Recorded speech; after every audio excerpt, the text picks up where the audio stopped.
اعوذ باللہ من الشیطان الرجیم بسم اللہ الرحمن الرحیم الحمد للہ رب العالمین والدلیل علی ثبوت الارادۃ من وجہین الاول ان تخصیص الافعال بالایجاد فی وقت دون وقت آخر وعلى وجہ دون آخر مع تساوی الاوقات والاحوال بالنسبة الى الفاعل والقابل لا بد له من مخصص۔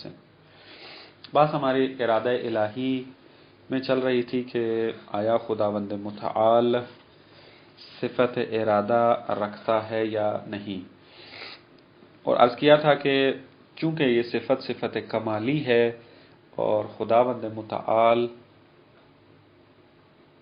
مطلق الکمال ہے، لہٰذا اس کمال سے خالی نہیں ہو سکتا، پس حتماً خداوند متعال ارادہ رکھتا ہے۔ بحث اس میں تھی کہ ارادہ اگر خداوند متعال رکھتا ہے تو ارادے کی کیا تفسیر ہے، اس کی مختلف تفاسیر جو بیان کی گئی تھی، معانی بیان کیے تھے، کل آپ کی خدمت میں عرض ہو گئے۔ آج جو مرحلہ طے کرنا ہے وہ یہ کہ آپ کے پاس کیا دلیل ہے کہ خداوند متعال ارادہ رکھتا ہے۔ اس کا جواب یہ دیتے ہیں، دلیل یہ دیتے ہیں کہ اگر آپ دقت کریں مخلوقات کے اندر تو آپ کو ایک نقطہ سمجھ میں آئے گا، وہ یہ کہ ہر مخلوق ایک خاص زمانے میں آئی اور خاص شکل و شمائل میں آئی۔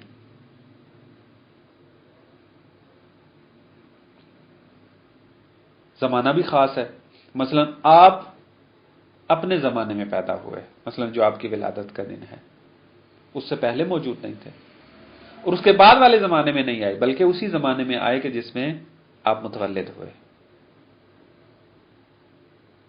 اور ایک خاص حالات میں پیدا ہوئے۔ آپ کی قد و قامت، آپ کی کیفیت، یعنی جتنی بھی آپ کی کیفیات ہیں، خاص کیفیت میں پیدا ہوئے۔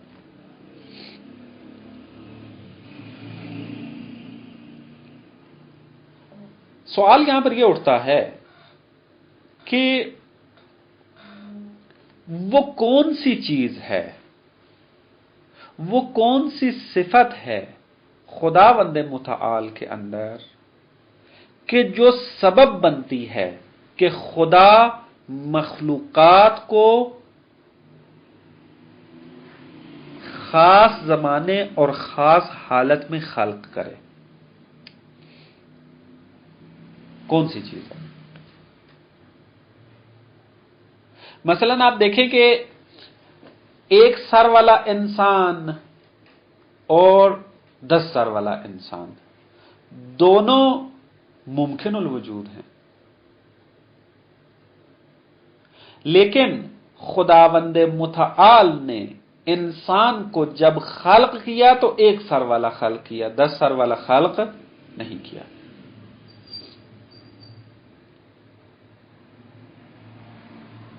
جناب ختمی مرتبت کو آخری نبی بنا کر بھیجا، پہلا نبی نہیں بنایا یا وسط میں نہیں بھیجا۔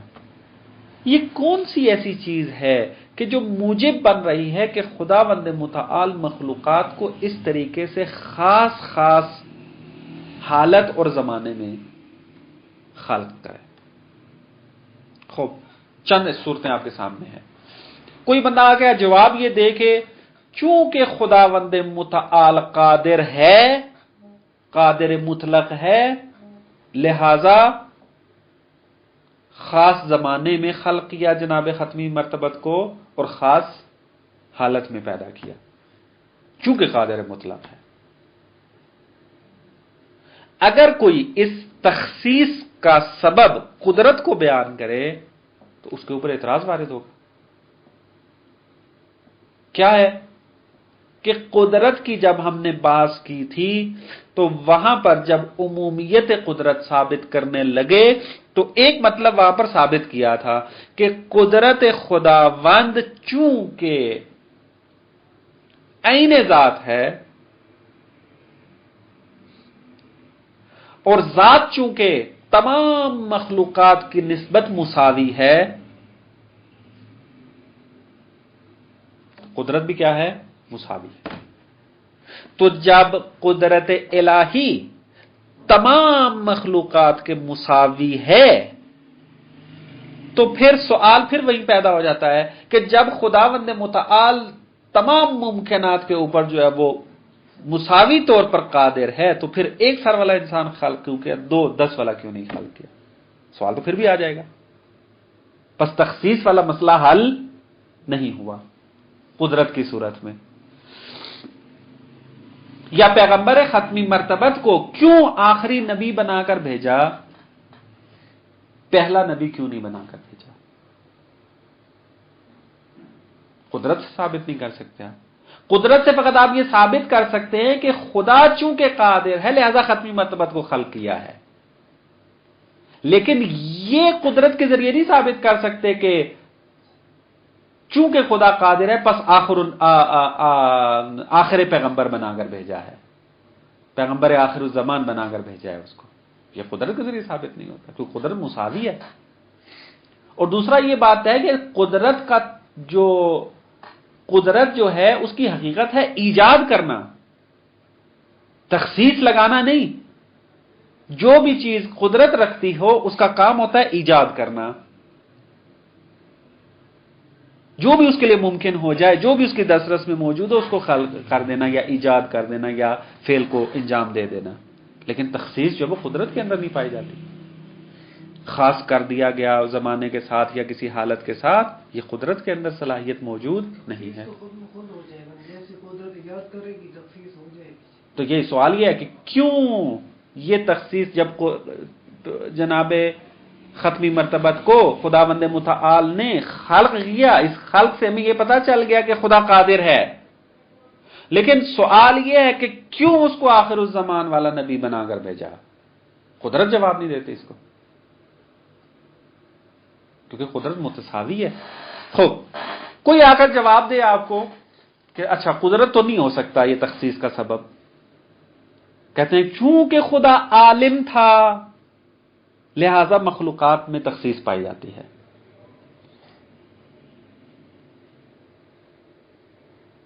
جواب اس کا کیا ہے؟ جواب اس کا وہی ہے جو قدرت میں دیا ہے، عمومیت علم۔ ہم نے کیسے ثابت کی تھی؟ ہم نے یہی کہا تھا کہ علم مساوی ہے، چونکہ عین ذات ہے، اور ذات چونکہ تمام مخلوقات کی نسبت مساوی ہے پس علم بھی مساوی ہے۔ پس چونکہ علم کے اندر بھی تساوی موجود ہے، یہ بھی تخصیص کا سبب نہیں بن سکتی۔ یعنی آپ یوں کہ چونکہ خدا جانتا تھا پس خدا نے پیغمبر کو آخر الزمان نبی بنا کر بھیجا ہے، یہ جواب ٹھیک ہوگا؟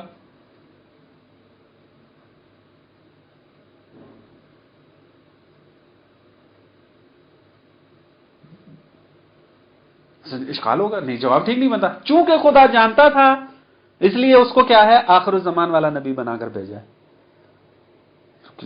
یعنی جواب نہیں ہوا یہ ہماری تخصیص کا، کیونکہ خدا تو علم بہت ساری چیزوں کا رکھتا ہے، علم آ کر تخصیص نہیں لگا رہا ہوتا۔ سوال یہ اٹھتا ہے کہ ٹھیک ہے خدا جانتا تھا کہ پیغمبر آخر الزمان نبی بنیں گے، لیکن آخر الزمان نبی بنانے میں کون سی صفت دخیل ہے؟ علم تو دخیل نہیں ہے۔ علم کا کام فقط اور فقط کشف ہے،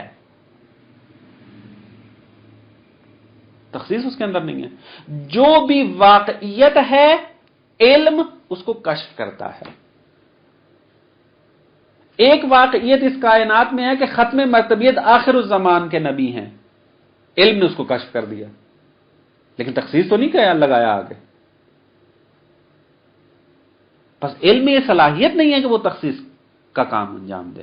علم کا کام فقط واقعیت سے کاشفیت ہے، اور اگر خدا بند متعال عالم ہے، علم فقط یہ بات بتائے گا کہ خدا ازل سے ابد تک کے تمام مخلوقات کے بارے میں علم رکھتا ہے، لیکن یہ مخلوقات کیوں اس زمانے میں تھے، کیوں اس زمانے میں نہیں ہیں، کیوں اس زمانے میں ہے، کیوں اس زمانے میں نہیں تھے، یہ تخصیص علم جواب نہیں دیتا اس کا۔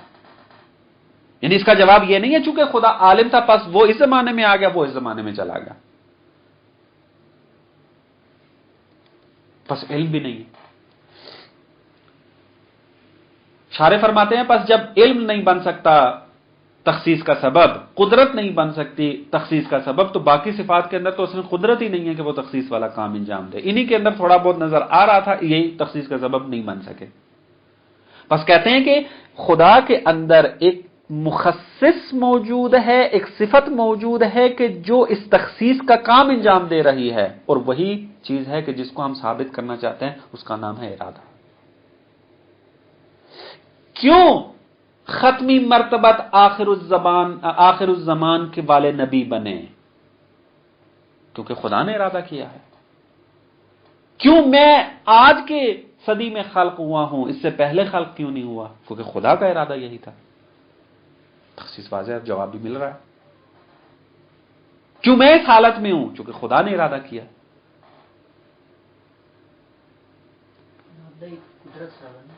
جی لیکن خود ارادہ نہیں ہے، قدرت۔ بات ہو رہی ہے کہ ایک الگ صفت موجود ہے، تخصیص کا کام کر رہی ہے وہ آ کر، بات تخصیص میں چل رہی ہے ہماری، تخصیص کا کام ارادہ کر رہا ہے آ کر۔ پس معلوم ہوا کہ خداوند متعال جس طریقے سے قدرت رکھتا ہے، جس طریقے سے علم رکھتا ہے، اس طریقے سے ارادہ نام کی بھی ایک صفت رکھتا ہے۔ زمانے کے ساتھ مخصوص تو وہ خود بخود ہو جائے گا، اگر جب قدرت کسی فعل کو ایجاد کرے گی، اگر کوئی نہ کوئی ضمانت ہوگا نا۔ سوال یہی ہے کہ کیوں خود، یہی تھا نا، کیوں مجھے 1984 میں پیدا کیا، کیوں مجھے 1910 میں خلق نہیں کیا؟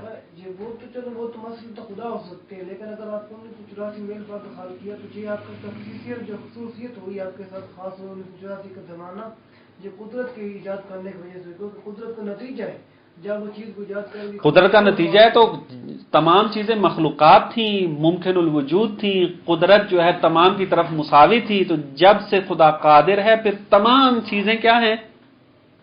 اسی وقت سے ہونی چاہیے تھی۔ ایسے ہی بنتا ہے، جواب یہی بنتا ہے پھر اس کا۔ نا ہاں، یہ دیکھیں یہ بات آ جاتی ہے، یہی چیز ہم ثابت کرنا چاہتے ہیں، ارادے کا ہم نے معنی یہی کیا تھا۔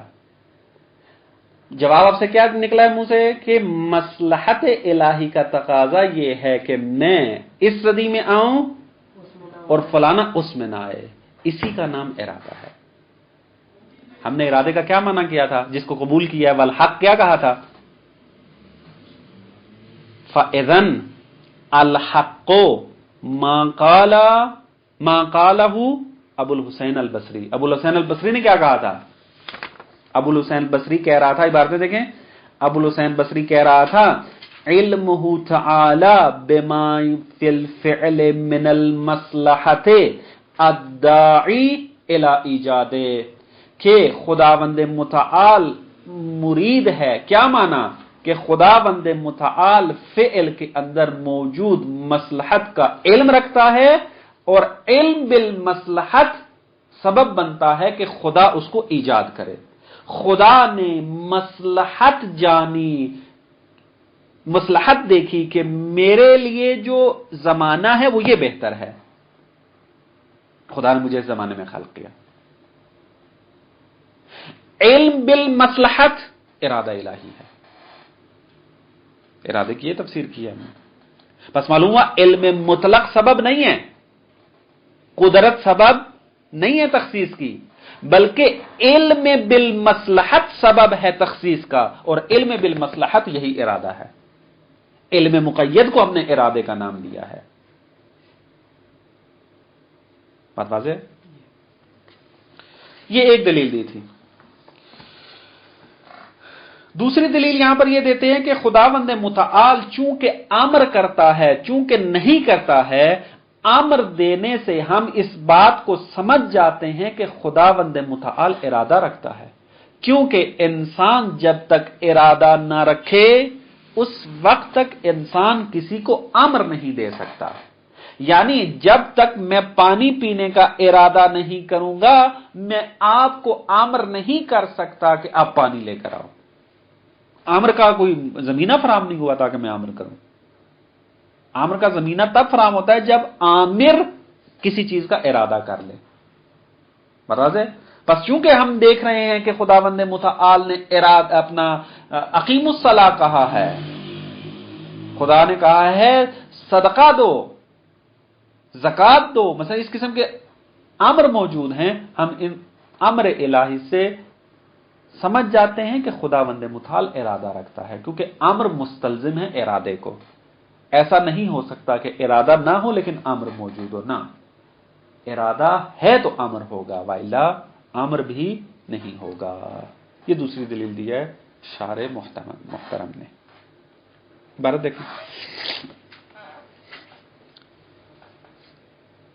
الاول ان تخصیص الافعال بالایجاد فی وقت دون وقت آخر، افعال کو خاص کر دینا ایجاد و خلق کے ساتھ، یعنی ایجاد یعنی تخلیق، خلق کرنا، یعنی افعال کو خلق کرے خاص تخصیص کے ساتھ، کس میں؟ فی وقت دون وقت آخر، ایک وقت میں خلق کرے لیکن دوسرے وقت میں خلق نہ کرے.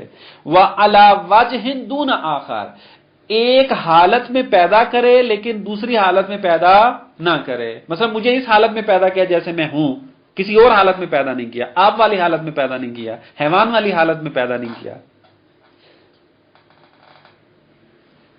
مع تساوی الاوقات والاحوال بالنسبت الى القابل الى الفاعل والقابل، حالانکہ ہم دیکھتے ہیں خداوند متعال کی ذات چونکہ مجرد ہے اور ہم چونکہ ممکن الوجود ہیں، خدا کی ذات کا رابطہ ہمارے ساتھ تساوی والا ہے. خدا کے لیے ہماری نسبت وقت بھی مساوی ہے، حالات بھی مساوی ہیں. خدا کی نسبت ایسا نہیں ہے کہ بعض اوقات میں خدا جو ہے وہ کچھ کر سکتا ہو لیکن بعض اوقات میں کچھ نہ کر سکتا ہو، بعض حالات کو خلق کر سکتا ہو، بعض حالات کو خلق نہ کر سکتا ہو، ایسا نہیں ہے، بلکہ فاعل اور قابل کے درمیان تساوی کی نسبت پائی جاتی ہے. یعنی جو بھی ممکن الوجود ہے خدا وقت کے اعتبار سے بھی مساوی ہے اس کے اوپر اور حالات اور احوال کے اوپر بھی مساوی ہے اس کے اوپر. یعنی جس طریقے کے لیے خدا کے لیے ممکن تھا کہ ایک سر والا انسان خلق کرے، اسی طریقے سے خدا قادر تھا کہ 10 سر والا انسان بھی خلق کرے. نہ حالات اس کے لیے مشکل رکھتے ہیں نہ ہی اوقات اس کے لیے مشکل رکھتے ہیں، کیونکہ مجرد و منزہ ہے اوقات و احوال سے، پس مساوی ہے مخلوقات کے نسبت. لیکن پھر کہاں سے، پھر یہ تخصیص کہاں سے آئی؟ لابد لہ من مخصص، پھر تخصیص کے لیے کوئی نہ کوئی مخصص تو ہونا چاہیے. معلوم ہوا ذات الہی نہیں ہے، پھر ہمیں ڈھونڈنا چاہیے کیا ہے. فذالک المخصص اما القدرت الذاتیہ، یا تو آپ کہیں گے آخر وہ مخصص قدرت ذاتی ہے، تو جواب ہمارا یہ ہوگا فہیہ متساویۃ النسبہ، وہ تو مخلوقات کی نسبت متساوی ہے. فلیست صالحۃ للتخصیص، پس قدرت جو ہے وہ صلاحیت تخصیص نہیں رکھتی. یہ پہلی دلیل. دوسری دلیل وَلِأَنَّ مِن شَأْنِهَا التَّأْثِيرَ وَالْإِيجَادَ مِن دُونِ تَرْجِيحٍ، قدرت کا کام اور شأنیت و صلاحیت ایجاد کرنا ہے، ترجیح و تخصیص اس کے اندر نہیں پائی جاتی. کوئی انسان اگر کسی چیز کے اندر قادر ہو جائے تو قدرت انجام کی طرف لے کر جاتی ہے، تخصیص کی طرف نہیں لے کر جاتی. خوب قدرت نہیں ہے، کیا کریں پھر؟ اما العلم المطلق، کوئی جواب دے کہ تخصیص کا موجب جو ہے وہ علم مطلق ہے. جواب اس کا کیا ہے؟ جواب میں نے جو جواب دیا ہے وہ عبارت میں موجود نہیں ہے، اس لیے کہ یہاں تھوڑی وضاحت کی ضرورت تھی، میں یہاں پر بیان کرنا چاہتا تھا. شارح جواب یہ دیتے ہیں کہ بھائی علم تابع ہوتا ہے معلوم کے، یعنی اگر کوئی چیز ہوگی تب اس کا علم رکھ سکیں گے. پس علم معلوم کے تابع ہوتا ہے. درست ہے؟ تو ابھی جو ہے ہماری بات تخصیص میں چل رہی ہے، تو علم جو ہے وہ تو آتا ہی ایجاد کے بعد ہے، تو یہ تخصیص کا سبب کیسے بنے گا؟ یعنی گلاس خلق ہونے کے بعد مجھے علم ہوگا گلاس کا. ہماری بات یہ چل رہی ہے کہ گلاس اس زمانے میں کیوں آیا، اس زمانے خاص زمانے میں. آپ کہتے ہیں چونکہ عالم تھا، تو علم تو آنا ہی اس کے بعد ہے. بس علم تابع معلوم ہے. خوب، یہ ایک ظاہری ترجمہ ہے اس عبارت کا کہ جو یہاں سے واضح ہوتا ہے. لیکن اگر یہ والا معنی کریں فَذَلِكَ تَابِعٌ لِتَعْيِينِ الْمُمْكِنِ وَتَقْدِيرِ صُدُورِهِ، تو کہتے ہیں کہ علم مطلق جو ہے وہ سبب نہیں بن سکتا تخصیص کا. کیوں؟ کیونکہ علم ممکن کے تعین کا تابع ہوتا ہے، یعنی ممکن معین ہوگا تو اس کا علم ہوگا. وَتَقْدِيرِ صُدُورِهِ، اور اس کے صدور کے اوپر مبتنی ہوتا ہے کہ علم آئے، یعنی پہلے صادر ہوگا پھر علم آئے گا. بس یہ تخصیص نہیں بن سکتی. فَلَيْسَ مُخَصِّصًا، بس یہ مخصص نہیں بن سکتا. میں رد ہے اس کے اوپر، وہ میں عرض کرتا ہوں، تفصیل کی ضرورت ہے، ابھی فقط متن کو سمجھیں. خوب، متن سمجھ آ گیا یہاں تک کہ تابع بن رہا ہے وہ. وَإِلَّا لَكَانَ مَتْبُوعًا، اگر آپ کہتے ہیں کہ نہ، اس تخصیص کا سبب علم بن رہا ہے، یعنی خدا چونکہ جانتا تھا کہ پیغمبر ختمی مرتبت بنیں گے، لہذا ختمی مرتبت بنے ہیں، تو اس کا مطلب ہے کہ علم تو تابع متبوع بن گیا. اور علم کیا ہوتا ہے؟ تابع ہوتا ہے، متبوع نہیں ہوتا. یہ اس کا ظاہری ترجمہ ہے جس کے اوپر اعتراض وارد ہوتا ہے.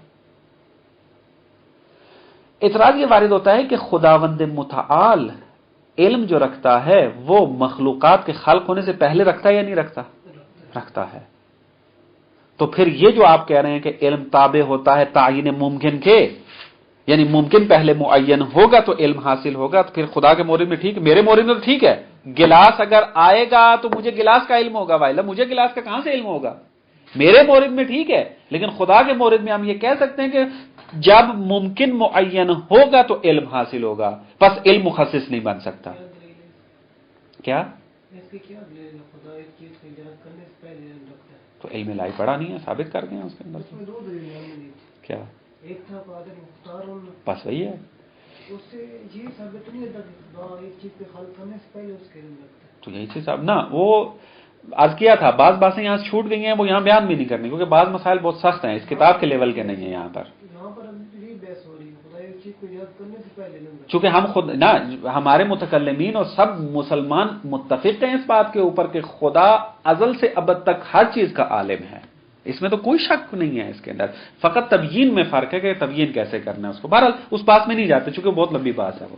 خوب، اعتراض اس عبارت کے اوپر ظاہری ترجمے کے ساتھ یہ ہوتا ہے کہ خداوند متعال کا علم انسان کی طرح نہیں ہے تاکہ آپ کہیں کہ خدا کا علم تابع ہوتا ہے. درست ہے. اسی وجہ دیکھیں عجیب محسوس ہوا مجھے کہ شارح محترم نے چونکہ خود شر کر رہے ہیں، دلیل محکم لے کر آتے، عبارت محکم لے کر آتے، یہاں پر یہ والی عبارت ذکر کی ہے، لیکن اپنی دوسری کتاب میں، چونکہ فاضل مقداد کی عبارت ہے نا کہ علامہ حلی کی، تو فاضل مقداد جو ہیں اپنی دوسری کتاب ارشاد الطالبین الی نہج المسترشدین، ایک علم کلام کی کتاب ہے ان کی، وہاں پر جا کے اسی کی عبارت، یہی عبارت ہے، اس کے اوپر رد کرتے ہیں. کہتے ہیں وَهُنَا نَظَرٌ، یہ عبارت درست نہیں ہے. کیوں؟ فَإِنَّ كَوْنَ الْعِلْمِ تَابِعٌ انما یتم فی العلم الانفعالی، کیونکہ علم اگر تابع ہو معلوم کے، یہ علم انفعالی کے اندر پایا جاتا ہے. علم انفعالی کیا ہے؟ یعنی وہ علم کے جو خالق ہونے کے بعد حاصل ہو، اس کو کہتے ہیں علم انفعالی. مطلب میرا اس گلاس کی نسبت علم انفعالی ہے، کیونکہ گلاس آنے کے بعد مجھے علم حاصل ہوا ہے، اس کو کہتے ہیں علم انفعالی. اور علم تابع معلوم ہے، یہ کہاں صدق کرتا ہے؟ کہ جہاں پر علم انفعالی ہو، اور خدا کا علم تو علم انفعالی نہیں ہوتا. رد کر رہے ہیں خود. فَإِنَّ كَوْنَ الْعِلْمِ تَابِعٌ إِنَّمَا يَتِمُّ فِي الْعِلْمِ الْانْفِعَالِ الْمُسْتَفَادِ مِنَ الْأَعْيَانِ الْخَارِجِيَّةِ، کہ جو علم خارج سے لیا جاتا ہے، جیسے مثال دی آپ کو لل علم الفعلی. وَعِلْمُ اللَّهِ مِنَ الْقِسْمِ الثَّانِي، اور علم الہی علم فعلی میں سے ہے. وحینئذ یکون متقدما، اس کا مطلب ہے کہ علم الہی مقدم ہے مخلوق کے اوپر. فجاز ان یکون مخصصا، پس یہ مخصص واقع ہو سکتا ہے. اب آپ آ کر یہ والی عبارت یہاں پر ذکر کرتے ہیں. اس کی وجہ معلوم نہیں ہے. اب نہیں معلوم وہ کتاب اس کے بعد تھی تو وہاں جا کر اس کو تصحیح کیا ہے یا یہاں انہوں نے تساہل و تسامح سے کام لیا ہے.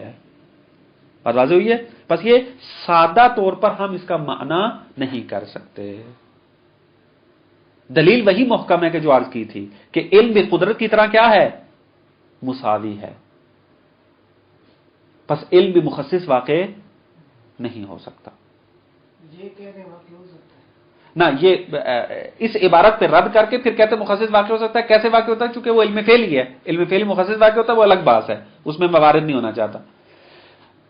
بات بیان یہ کرنا تھا کہ یہی عبارت کے جو فاضل مقداد یہاں پر لے کر آتے ہیں علم کے مخصص نہ ہونے کی وجہ سے اس کو اپنی دوسری کتاب ارشاد الطالبین کے اندر رد کرتے ہیں کہ یہ والی بات کہنا غلط ہے کہ علم تابع معلوم ہے خدا کے لیے, بس یہ مخصص واقع نہیں ہو سکتا. خدا کا علم تابع معلوم نہیں ہوتا کیونکہ خدا کا علم علم انفعالی نہیں ہے. بتا دیں خوب اس مطلب کو تصحیح کیا جا سکتا ہے لیکن وہ معنی اور ہے. وہ کیا ہے؟ انتہائی دقت کیجیے گا واقعی. چونکہ یہ عبارت یہاں پہ آئی ہوئی ہے مجبوری ہے اس کو بیان کرنا, والا اس قسم کے مطالب جو ہیں وہ اس کتاب کے لیول کے نہیں. ہم علم کو تابع بنا سکتے ہیں کیونکہ علامہ ہلی نے کشف المراد کے اندر بھی اس کو ذکر کیا, خواجہ نصیر الدین طوسی نے بھی اس بات کو ذکر کیا, اسی بات کو کہ علم تابع معلوم ہے. وہ معنی یہ کہ ہم کر سکتے ہیں کہ علم الہی خالق میں تأثیر گزار نہیں ہے. اگر علم خالق میں تأثیر نہ کرے اس وقت کہیں گے کہ علم تابع معلوم ہے, علم تابع ہے. لیکن اگر علم تأثیر کر جائے خالق میں تو کہیں گے کہ علم متبوع ہے. تابع کون ہو جائے گا؟ معلوم. اور متبوع کون ہو جائے گا؟ علم. مثال دیتا ہوں اس کی. اگر یہ کہا جائے کہ چونکہ خدا کے علم میں تھا کہ میں اس خوابگاہ میں اس وقت پر بیٹھ کر عقائد کا درس دوں گا لہذا میں درس دے رہا ہوں. یہاں پہ علم متبوع ہے یا تابع ہے؟ متبوع ہے. یعنی میرا فعل متبوع ہے, تابع ہے علم الہی کے. یہ جبر والا نظریہ آ جائے گا. یعنی اس کا مطلب یہ ہے کہ علم الہی تأثیر کر رہا ہے ان افعال کی خلقت میں.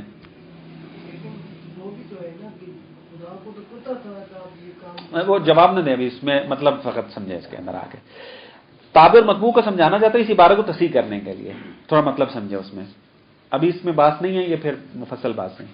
خوب متبوع سمجھ میں آ گیا کہ خداوند متعال کا علم متبوع کب بنے گا؟ کب بنتا ہے؟ کہ جب علم الہی خلق میں تأثیر کرے. یعنی کہا کر جائے کہ میں اس کائنات میں اس لیے ہوں چونکہ علم الہی اس قسم کا تھا. میں بول اس لیے رہا ہوں چونکہ خدا کا علم اس طریقے سے تھا. یہاں پر علم متبوع ہے, میرا فعل تابع ہے.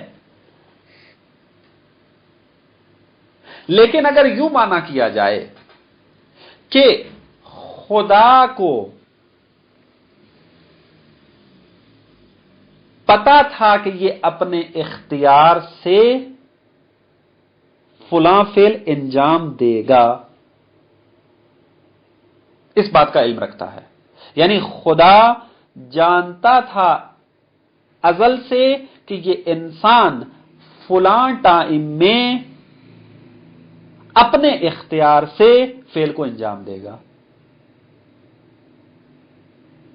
درست ہے؟ یہاں پر علم تابع ہے کس کے؟ معلوم کے, متبوع نہیں ہے. تابع کیوں ہے؟ تابع اس لیے ہے چونکہ علم الہی مطابق بواقع ہے. یہاں پہ تابع کا کیا معنی ہے؟ تطابق. مطابق ہونا. لیکن علم الہی جو ہے وہ تاثیر نہیں کر رہا خلق کے اندر، کہ یہ جبر و اختیار کے اندر بعض مفصل ذکر ہوگی. بات سمجھ میں آئی ہے؟ پس اگر یہ کہا جائے کہ علم الہی سبب بنا ہے میرے فعل کا، تو یہاں علم متبوع ہے اور میرا فعل تابع ہے. لیکن اگر یہ کہا جائے کہ خدا جانتا تھا کہ میں اس فعل کو اپنے اختیار سے انجام دوں گا، پس علم متعلق ہوا ہے کس کے؟ میرے فعل کے، اور خارج میں فعل بھی اسی طریقے سے انجام پایا، تو یہاں علم تابع معلوم ہے. کیونکہ جس طریقے کا معلوم ہے اسی طریقے کا خدا کا علم ہے. علم اور معلوم کے درمیان کوئی فرق نہیں ہے. ایسا نہیں ہے کہ معلوم کسی اور صورت میں آ گیا، علم الہی کسی اور صورت میں تھا. نا، خدا کا علم چونکہ ازلی ہے، خدا کے اندر یہ صلاحیت ہے کہ وہ جانتا ہے کہ میں فلانے ٹائم میں اپنے اختیار سے کون سا فعل انجام دوں گا، چونکہ علم ازلی ہے، علم نامتناہی ہے اس کا. پس یہاں پر علم تابع ہے کیونکہ مطابق للواقع ہے. یہاں تابع تطابق کے معنی میں ہے، یعنی تاثیر گزار نہیں ہے، لیکن پھر بھی کیا ہے؟ مطابق بواقع ہے.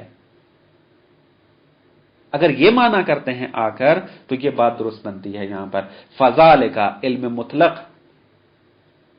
مخصص واقع نہیں ہو سکتا.